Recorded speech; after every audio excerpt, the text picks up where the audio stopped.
guest this week on Veterans Chronicles is Tom Fitzpatrick. He's a U.S. Army Air Corps veteran of World War II, in which he served on a B-17 bomber crew. And Tom, thank you very much for being with us. Glad to be here. Where were you born and raised, sir?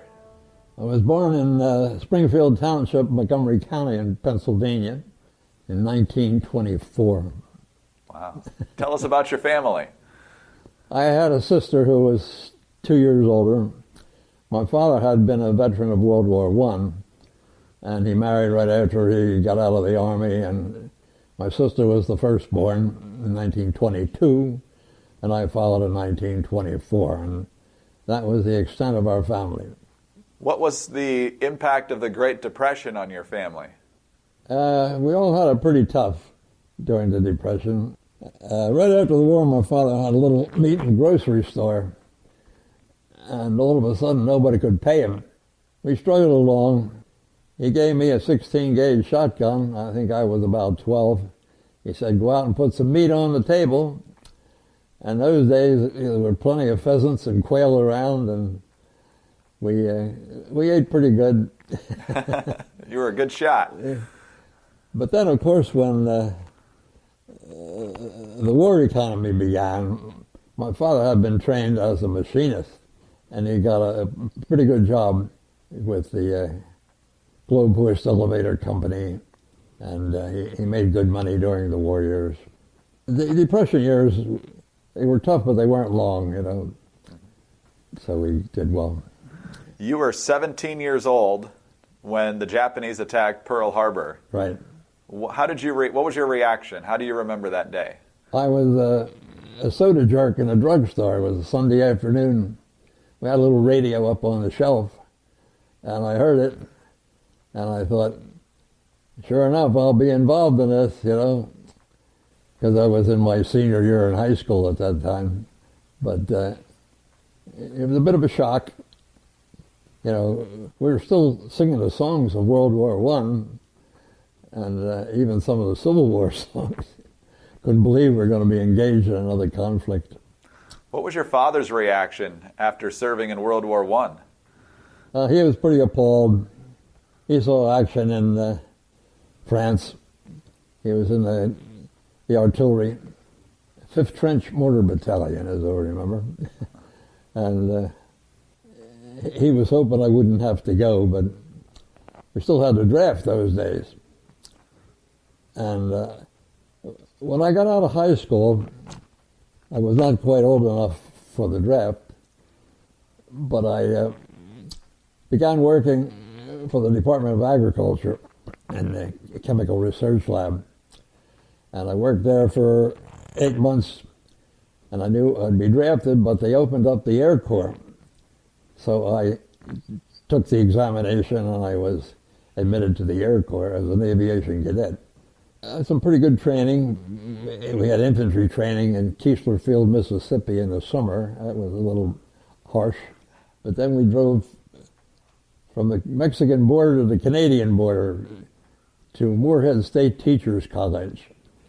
And that's where we had aviation cadet academic training. And I learned to fly at Fargo Airport. Was right across the river from Moorhead, was Fargo, North Dakota. Had you ever flown before you joined the service? No, I didn't even have a driver's license. I was 18 years old. Had you ever been on a plane? No. No? They weren't that prevalent those days. That's true. In fact, you know, if we saw one, we'd call out the neighbors and to see this airplane. I actually met one of the Wright brothers. I met Orville Wright. You know, he lived to be. He died in 1947. So I met him while I was in the service. So it was a great experience. I enjoyed flying, but I didn't make pilot. What was it like the first time you got in the air? What was that feeling like? Great. Is it exhilarating? I think I'm a pretty good knack for it. I got good marks from the instructor and all. But we had to do all the acrobatics, spins and stalls and everything else. I wasn't too happy with that, but it was kind of fun. When you're 18, that's kind of fun. So they didn't make you a pilot, but they did make you a radio navigator. How'd you feel about that? Well, I think I fitted in there properly in the crew. Looking back, I was a little chagrined. One of the things, there's 4 big throttles in a B-17, and my hand wasn't big enough to handle anything like that. But there were other reasons, and I didn't want to be a bombardier. I opted to be a radio operator. I didn't get a commission, but that didn't bother me very much. I had more knowledge of what was going on than the pilot, because actually I was in contact with wing headquarters and, all over the globe. And I think one of the greatest things I ever did, we went to Newfoundland, and we were getting ready to go to Europe. We were snowed in there for a while, and finally we got the tailwind to go, and the celestial navigator had been drinking all night long, and he was not fit to take that bomber across the ocean. So I had, at 20 years of old, maybe 19 years, I was about 19, I navigated that bomber from Newfoundland to the Azores, and mostly with the radio compass and triangulation. I called Iceland, and I had the responsibility of 10 men. And the ship we flew over was called a Mickey ship. It was a new invention.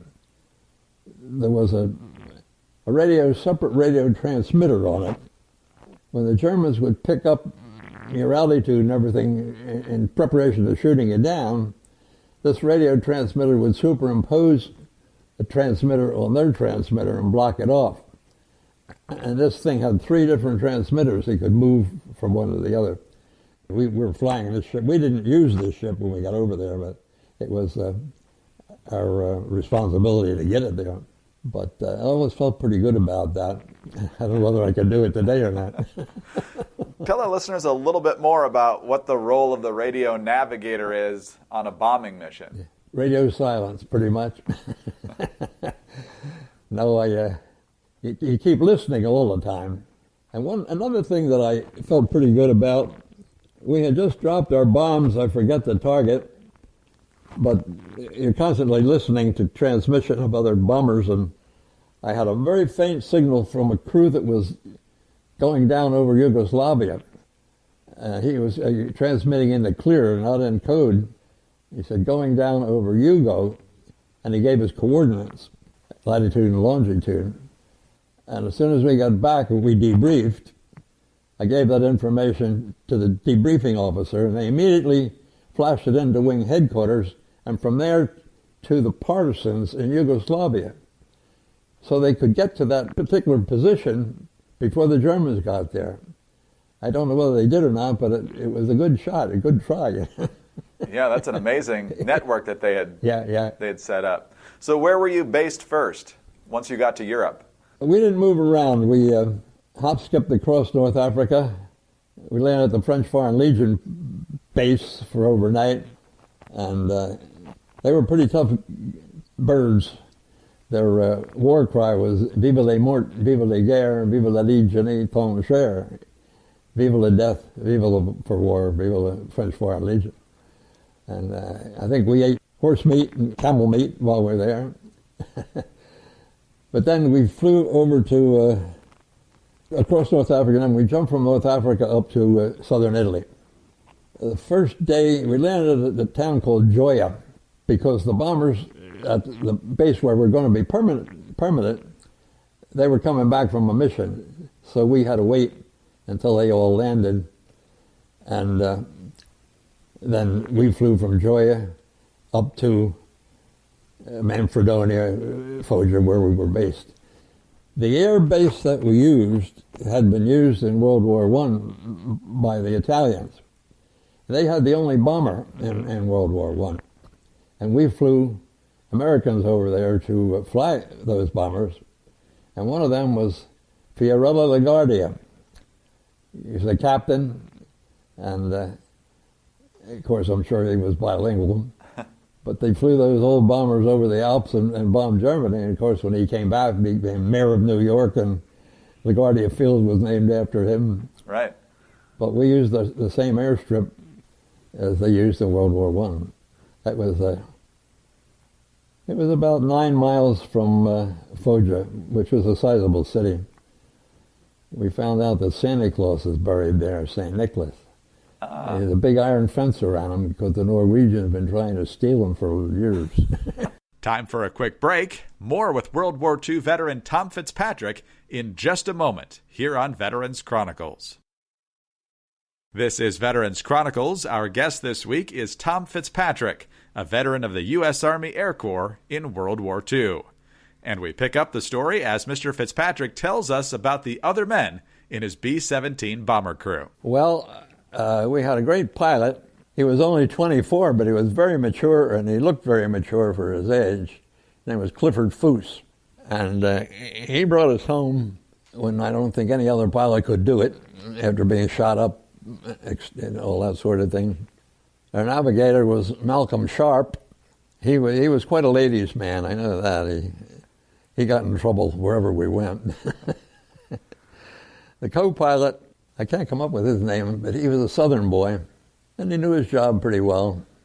And the bombardier, they acted as what they called a toggelier. The lead plane dropped its bombs. The bombardier toggled his bombs at the same time. He didn't use his bomb sight. It was only the lead bombardier used the bomb sight. I think we did a pretty good job of bombing. Our target was oil. Of course, we went to Ploesti. They said if you didn't have religion before you went to Ploesti, you had it afterwards. But we had a ball turret gunner. He was the only one got hit. It was Joe Martin. And I was in contact with him right up to the end. He passed away about a year ago. He lived in Fort Worth, Texas. He got hit in the left hip. I got him out of the ball, and he always claimed I saved his life, but I don't think so. He lived, but he didn't fly after that. He had a big piece of flak came through the bottom of the ball turret and embedded itself in his hip. And we had a upper turret gunner. Some of these names are fading into oblivion now. And a right and left waist gunner and a tail gunner. The tail gunner was Emsley, I remember that, because he was the oldest man on the crew. And during the winter over Germany that year, it was 60 below zero. And many tail gunners froze to death, actually, in those bombers.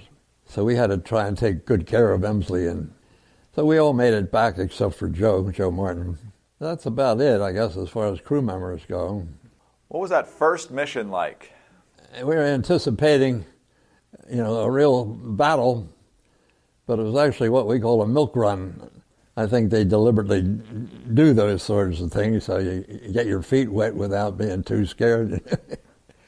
It was at a town called Castelfranco, a railroad yard, and we dropped their bombs. We had a little flak, but no fighter cover at all, so that was a pretty easy one. They got tougher after that. Well, let's talk about that, because I know that you have received 5 Bronze Battle Stars. Right. So talk about those as best as you can remember them. What happened on those missions? As I say, we were after oil constantly, and we always bombed a military target. We never bombed any civilian areas, except once, and I can tell you about that later. But and of course, as the Germans drew back, and the perimeter became shorter and shorter, so they accumulated more anti-aircraft guns. And the targets got a lot more difficult from anti-aircraft fire. And because we were bombing their source of gasoline, they couldn't put their aircraft in the sky. So we did not have a big problem with fighter planes. We had a few, and I think I got credit for a half or something like that.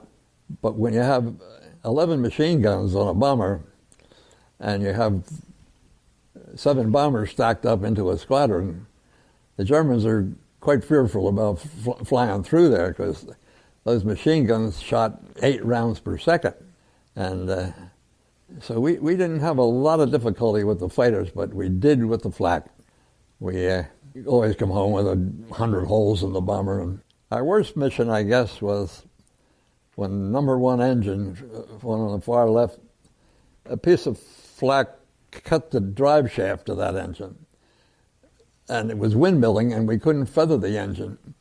And because of the rapid windmilling, it was really shaking the bomber terribly. And then it went on fire. And we were well over Germany at that time. The pilot rang the bailout bell, CO2 bottles between all the engines. The co-pilot pulled the first CO2 bottle and it didn't put the fire out. So we had to take jump positions, fasten on our chutes. We were ready to go down into Germany. He pulled the second CO2 bottle and the fire went out. And then number 4 engine quit, but we had 2 center engines and we were able to get back over the Alps. You need 18,000 feet to get over the Alps, and then you coast home. But the pilot got the Distinguished Flying Cross for that mission, for bringing us all home safely. He had to do some tricky flying. But it became routine. We'd knock these oil refineries out. The Germans had one oil refinery for synthetic oil at Wiener Neustadt. And we'd knock it out, and a week later we'd be back on stream again. The Germans were very productive at that sort of thing. But we always we hit a lot of anti-aircraft fire, and we lost a lot of planes.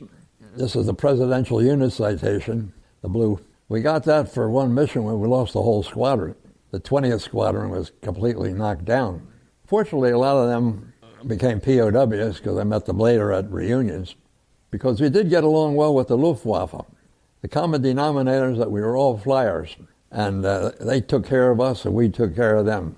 If we got shot down and the SS didn't get you, but they got you, they called you Brutalein, little brothers, take you in and give you a double schnapps. And we did the same. They ate the same food we did. We had a little POW camp. And toward the end of the war, we left the gate open and none of them left. We're going out into a world where they weren't going to get fed. The missions were pretty much the same, one after the other. Actually, we hit southern France after D-Day. We went into Marseille. Very little resistance there, but we tried to draw troops down from northern France.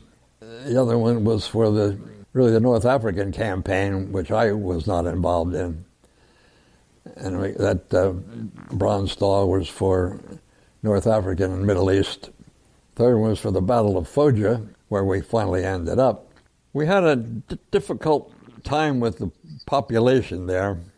That was a main hub, and of course the airstrip was being used by the enemy. And we dropped leaflets that we were going to bomb that area. But they had an aircraft shelter along the railroad tracks. But also along the railroad they had these tank cars filled with naphtha or gasoline. And when we did finally bomb that railroad yard, we bombed the tank cars, and the fluids flew down into that air raid shelter, killing an awful lot of the population. So we were not too popular in the city of Foggia. You never went in by yourself, and you never went without your 45s.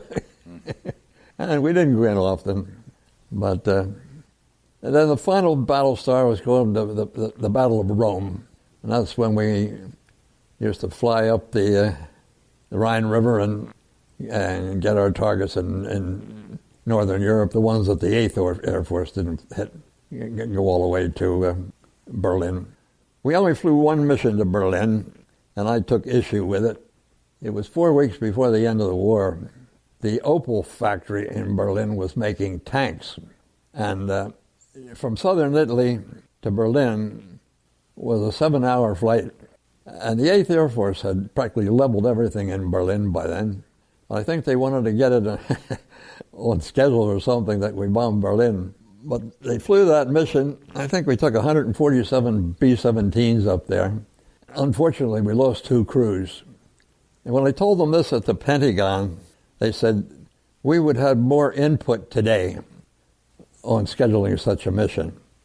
I said, well, we just did what we were told. So they were making tanks in the Opel factory, but they didn't have any gasoline to run them. They didn't have any gasoline to fly their aircraft. So why spend a mission and losing 2 crews for a mission like that? So they did say they would have more input in the service today. But that was kind of the winding down of all my battle stars. Sure. Well, one of the things that changed, of course, for the Air Corps in Europe was when they started having fighters escort the bomb groups. Did you have that the entire time that you were making bomb runs? Right. We could only be escorted halfway to the target before the P-51. And the Krauts would wait until the fighters had to turn back for lack of fuel, and then they would hit you. As I say, we didn't have too much of a problem with fighters. Earlier in the war they did, but we hit the Me-262, the jet fighter. We hit that over Munich. They could do a lot of damage, but luckily the war was winding down pretty much by the time they came along. So how did you evade when you got to the point before the P-51s that the fighters had to stop? How did you defend yourselves? They had formations you could fly to avoid, but primarily we were flying maybe with 1,000 bombers and would stack them up, 7 to a group, 7 to a squadron, 4 squadrons to a group, 8 squadrons to a wing, and 5 wings to an air force. And they were called the Flying Fortresses for nothing. So the fighters were, pretty much afraid, to go in through a group like that. So we didn't lose an awful lot, to the fighters. And then, of course, the P-51 came along. That could fly you all the way to the target. And it could fly at 450 miles an hour. And I recently came in contact with the Tuskegee Airmen, and they saved my life a couple of times over Germany. We had a bad turbo supercharger with an engine, and after the bomb drop, we'd fall behind the group. We're out there all by ourselves, and that's when the Messerschmitts would find you. The Tuskegee Airmen were the red tails. They painted the tails of their planes red, and all of a sudden there'd be one of them on either wing, and they'd escort you all the way home. But just recently, I was invited to a contact with them, and 2 Sundays ago, we celebrated the 100th birthday of one of the same ones that saved my life, really. I have some pictures on my phone of them. Oh, wow. Yeah. It was a big event. There were about 600 or 800 people there. There was a country club, and we had a Marine Color Guard, and I had to take a bow because of being saved by the red tails. But they did a good job. They never lost the bomber. The Germans, I think, were pretty much afraid of them. Well, they made history, and they did. They collaborated with you as they made history. Yeah. They were based not far from us in Italy. We could see them. If they made a kill, they'd come in and do a barrel roll across their tarmac. So when did you find out that the war was over in Europe? How did you find out? Well, we knew it was winding down. Of course, the war in Europe was over before the war in Japan. It came over the radio that it was over. There were flares in every airplane to be used. Well, they gathered all these flares, and we had a hill behind the camp. They planted these flares in the hill, and they lit them all. It must have been 1,000 flares to celebrate, the victory. But it was interesting enough. Italy put the king back on the throne, Victor Emmanuel.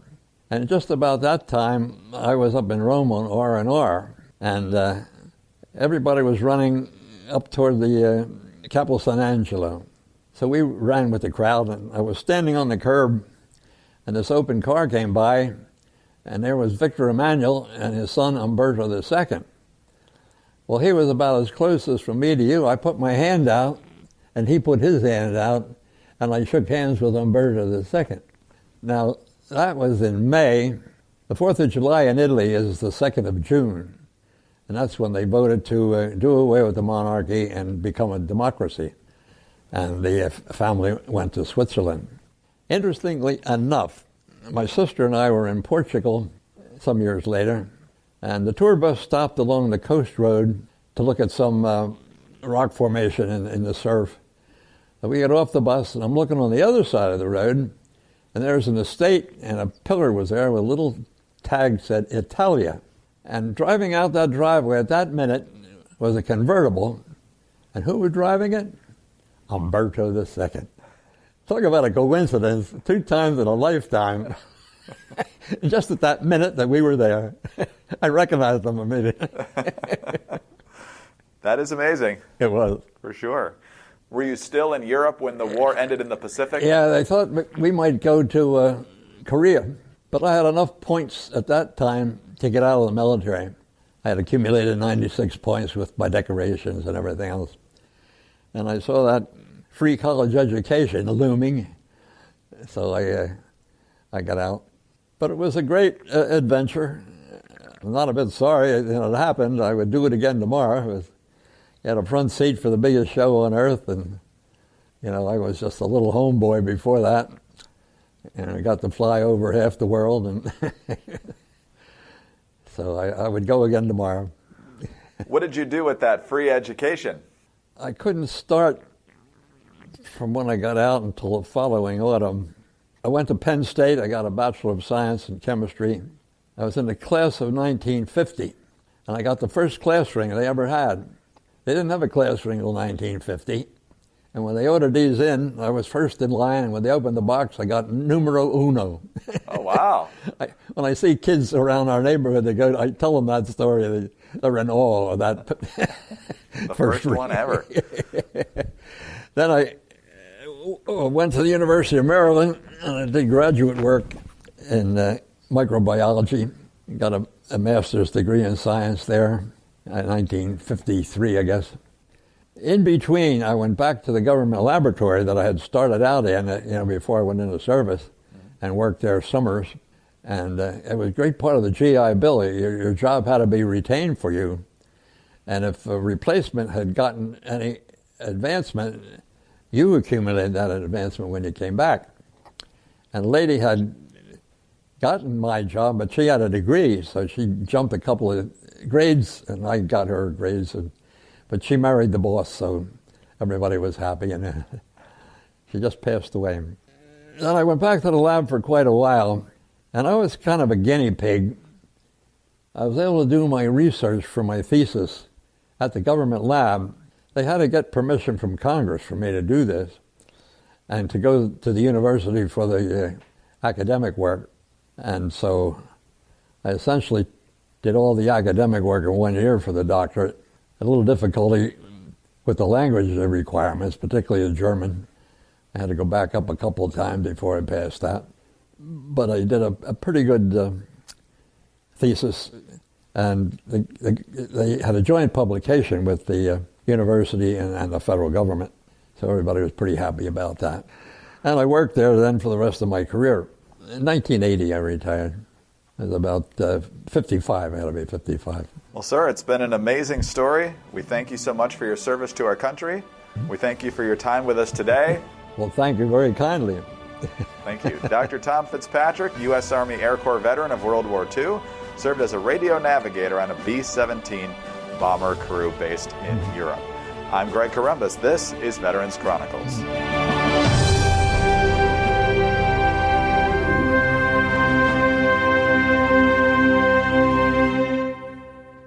Hi, this is Greg Corombos, and thanks for listening to Veterans Chronicles, a presentation of the American Veterans Center.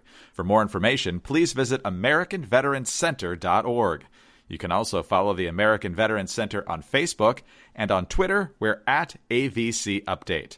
Subscribe to the American Veterans Center YouTube channel for full oral histories and special features, and of course, please subscribe to the Veterans Chronicles podcast wherever you get your podcasts. Thanks again for listening, and please join us next time for Veterans Chronicles.